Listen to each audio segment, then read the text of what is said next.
put your hands up.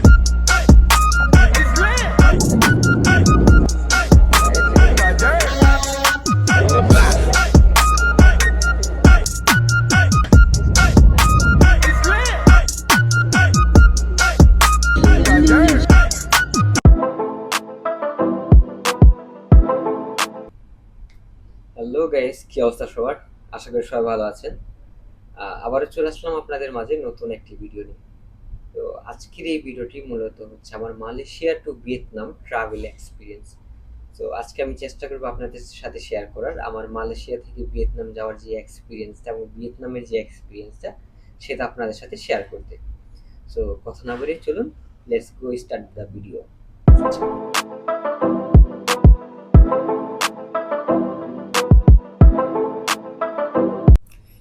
তো আমার flight ছিল ভোর 6টা বাজে।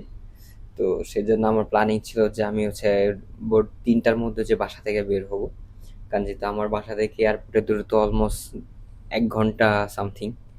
তো সেই ভাবা সেই কাজ, তো আমি 2টা থেকেই রেডি হওয়া স্টার্ট করলাম এবং 3টার মধ্যে বাসা থেকে বের হয়ে গেলাম। অবশ্য এখানে আমি আরেকটু তাড়াতাড়ি বের হইতে চাইছি, কাজ আমি চিন্তায় ছিলাম যে এত রাতে আমি উবার বা গ্রেব পাবো কিনা। বাট আসলে সত্যি বলতে আমার কোনো রকম প্রবলেমই হয় নাই। আমি যখন হচ্ছে বের হয়েছি 3টায়, আমার উবার বুক দেওয়ার সাথে সাথে আমি পেয়ে গেছি। তো দেন আমি আমার যাত্রা শুরু করলাম, রওনা দিলাম। তো আমি ফার্স্টে ভাবি না যে এত রাতেও এরকম মালয়েশিয়াতে এরকম দিনের মতো একদম মনে হবে যে এত গাড়ি ঘোড়া চলাচল করতেছে। আমার দেখে মনে হয় না যে এটা রাত 3টা বাজে তখন। তো ড্রাইভারটা অনেক মিশুক ছিল, আমাদের সাথে কথা বলতে বলতে আমরা গেলাম একসাথে।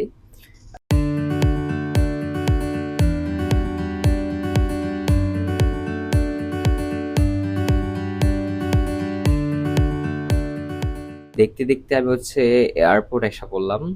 যেহেতু আমার ডোমেস্টিক ফ্লাইটের মতো ছিল, আমার ফ্লাইট ছিল হচ্ছে টার্মিনাল 2-তে, কেএলআই টার্মিনাল 2। তো আমি এখানে আইসা পড়ছি অলরেডি। তো এটা হচ্ছে কেএলআই টার্মিনাল 2। তারপর হচ্ছে আমি এয়ারপোর্টে ঢুকলাম, ঢুকে হচ্ছে আমার ডিপার্চার ইনফরমেশন বোর্ড থেকে হচ্ছে আমার ফ্লাইটের ইনফরমেশনটা আমি কালেক্ট করলাম। দেন হচ্ছে আমি কাউন্টার খুললাম যে কোন কাউন্টারে হচ্ছে আমি চেক ইন করবো। বাট পরবর্তীতে জানতে পারলাম যেহেতু আমার কোনো ব্যাগেজ চেক ইন ছিল না, তো সেজন্য আমাকে সেলফ চেক ইন করতে হবে। তো সেলফ চেকিং এর জন্য এই কম্পিউটারটাতে আমাকে নিজে নিজে চেক ইন করতে হবে। লাইক আপনি এখানে দেখলে বুঝতে পারবেন যে কীভাবে সব কিছু এখানে ম্যানুয়ালি করা আছে। আপনি জাস্ট আপনার বুকিং নাম্বারটা এখানের মধ্যে দিবেন এবং বুকিং নাম্বারটা দেওয়ার পর এই যে এইখানে স্ক্যানের মতো দেখা যাচ্ছে, এইখানে আপনার পাসপোর্টটা স্ক্যান করতে হবে। আপনি যখন আপনার পাসপোর্টটা স্ক্যান করবেন তো অটোমেটিকলি আপনার যেই চেকিং যে স্টিকারটা ওরে দেয় এটা অটোমেটিক বের হয়ে যাবে। তো আমি এখান থেকে আমার বুকিংটা নিয়ে নিলাম। দেন আমি হচ্ছে আইসা পড়লাম হচ্ছে যেখানে ওয়েটিং রুম, যেখানে আমরা ওয়েট করব প্লেনের জন্য, সেই রুমটাতে আমরা আইসা পড়লাম।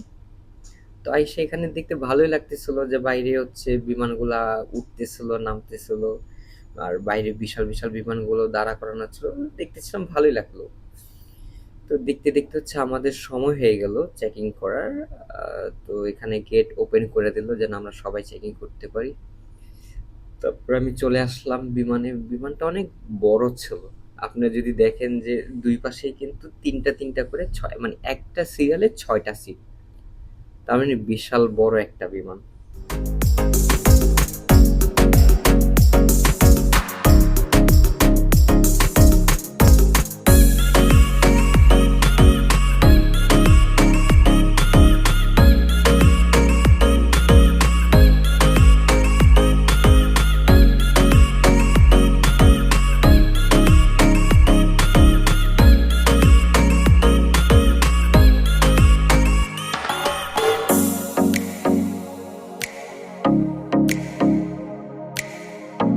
তো অলমোস্ট 3 ঘন্টা জার্নি শেষে আমরা এসে পৌঁছালাম ভিয়েতনামের ইমিগ্রেশনে।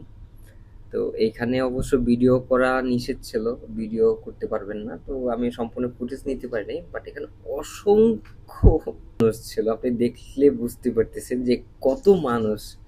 বেশিরভাগই হচ্ছে চায়না থেকে আসছে, সবাই গ্রুপে গ্রুপে, মানে পা রাখার মতো জায়গা নেই। যাই হোক, আমি হচ্ছে আমার ইমিগ্রেশনের পেপার সব কিছু ওকে করলাম, অ্যান্ড আফটার দ্যাট আমি আমার ইমিগ্রেশন শেষ করলাম। শেষ হয়ে আমি হচ্ছে আমার ইন্টারনেটের জন্য আমি বের হলাম যে ইন্টারনেট কোথায় থেকে কেনা যায়। পরে দেখলাম যে এইখানে একটা দোকান আছে যেটা থেকে আপনি আপনার ইন্টারনেট এমনকি আপনার মানি এক্সচেঞ্জ করতে পারবেন। তো আমি এখান থেকে হচ্ছে $5 একটা প্যাকেজ নিলাম। এটা মূলত তারা $8 চাইছিল, বাট আমি দামাদামি করে পরবর্তীতে $5 তারা রাজি হয়েছে, যেটা হচ্ছে 1 সপ্তাহের জন্য আনলিমিটেড ইন্টারনেট। দেন আমি হচ্ছে বের হয়ে গেলাম। বের হওয়ার পর হচ্ছে এয়ারপোর্টের বাইরে বের হলেই আপনার রাস্তার অপোজিট পাশেই পেয়ে যাবেন বাস। তো আমি যেহেতু আমার হোটেল নিয়েছি হচ্ছে ওল্ড কোয়ার্টারে, তো সেইটা হচ্ছে এখান থেকে বাস নাম্বার 86, এই বাসটা হচ্ছে এয়ারপোর্ট টু ওল্ড কোয়ার্টারের রুটে যাতায়াত করে। তা আমার টিকিটের প্রাইস পড়ছে হচ্ছে ভিয়েতনামের টাকায় 45,000 ডং, 45,000 ডং ওই দেশের টাকায়, যেটা আপনি যদি ডলারে কনভার্ট করেন তাহলে হচ্ছে $2।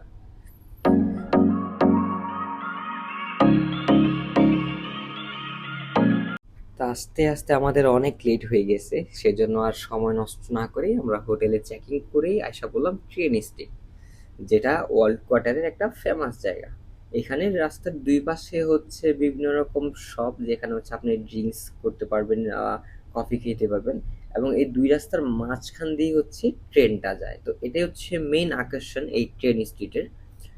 আর এই দুই পাশে আপনি হাঁটার মতো জায়গা পাবেন, যখন ট্রেন আসবে দুই পাশে দাঁড়ানোর কোনো জায়গা থাকে না।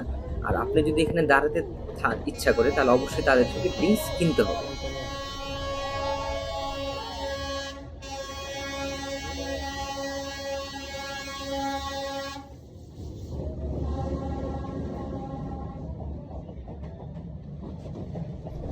আমি কিন্তু জানতামও না যে আমি আসার সাথে সাথে ট্রেনটা আসবে। তো আমি এক প্রকার লাকি ভাবতে পারি যে আমি আসলাম আর ট্রেনটা আসছে।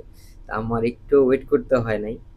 আর একসাথে দুইটা ট্রেন আসছে, একটা তো নর্মাল ট্রেন, আর এরপরে আরেকটা জাস্ট কিছুক্ষণের মধ্যে 5 থেকে 10 মিনিটের ভিতর দেন আরেকটা ট্রেন গেল, এটা হচ্ছে মালবাহী ট্রেন। এই ট্রেনের সিটটা এত সুন্দরভাবে সাজানো যে আপনি কল্পনা করতে পারবেন না, কিছুক্ষণ মুহূর্তের জন্য মনে হবে যে আপনি ইউরোপের কোথাও আছেন। তো আজকে আমরা হচ্ছে ট্রেন স্ট্রিটে সময় কাটাবো, কারণ হচ্ছে কালকে সকালে আবার আমার হালং বে যাওয়ার প্ল্যানিং, যেটা আমার সবকিছু বুকিং করা আছে। তো সেই যেহেতু আমার কালকে সকালে সকালে উঠতে হবে ঘুম থেকে। তো আমি হচ্ছে সকাল 7:30 বাজে উঠে আবার বাসার নিচে আসছি, কারণ আমার যেখানে বুকিং ছিল আমার হোটেল থেকে আমাকে পিক আপ করার যে প্যাকেজটা, আমি ওই প্যাকেজটা নিয়েছি, জানা তারা আমাকে হোটেল থেকে পিক আপ করবে আর আমাকে রাতে আবার এখানে দিয়ে যাবে। তো আমার হোটেল পিক আপের সময় ছিল সকাল 8টা, সেই জন্য আমি সকাল 8:30টার মধ্যে রেডি হয়ে আইসা বসছি নিচে এবং অপেক্ষা করছিলাম বাসের জন্য। আজকের এই ভিডিওটা এখানেই শেষ করব, কারণ আজকে যদি পুরো ভিডিও তাহলে অনেক বড় হয়ে যাবে। তো হালো মুভি সম্পর্কে চেষ্টা করব নেক্সট ভিডিওতে আপনাদের সম্পূর্ণ ডিটেলসটা জানানোর এবং সম্পূর্ণ ডিটেলসটা আপনাদের সাথে শেয়ার করার। সে বলে সব ভালো থাকবেন। আল্লাহ হাফেজ।